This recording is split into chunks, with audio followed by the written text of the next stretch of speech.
एकदा एक शिष्य आपल्या गुरूंना म्हणतो, "गुरुजी, मला यशाचं रहस्य सांगा." गुरुजी म्हणतात, "ठीक आहे. उद्या सकाळी 6 वाजता नदी किनारी ये. तिथेच मी तुला यशाचं रहस्य सांगतो." हा म्हणतो, "ठीक आहे." दुसऱ्या दिवशी सकाळी ठरल्याप्रमाणे हा नदी किनारी पोहोचतो. गुरुजी आधीच आलेले असतात. गुरुजी हळू त्याला पाण्यात घेऊन जातात. काहीशा खोल पाण्यात गेल्यावर गुरुजी त्याचं डोकं धरतात आणि पाण्यात बुडवतात आणि खूप वेळ ते तसंच बुडवून ठेवतात. शिष्य खूप धडपडायला लागतो, जीवाच्या आकांताने ओरडायला लागतो आणि कसाबसा खूप प्रयत्नांनी आपलं डोकं वर काढतो आणि गुरुजींना म्हणतो, "गुरुजी, तुम्ही मला यशाचं रहस्य सांगायला इथे आणलंय की मला मारायला आणलंय?"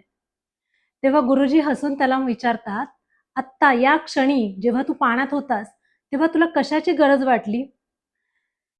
तेव्हा शिष्य म्हणतो, "आता मला सगळ्यात जास्त गरज वाटत होती ती श्वास घेण्याची."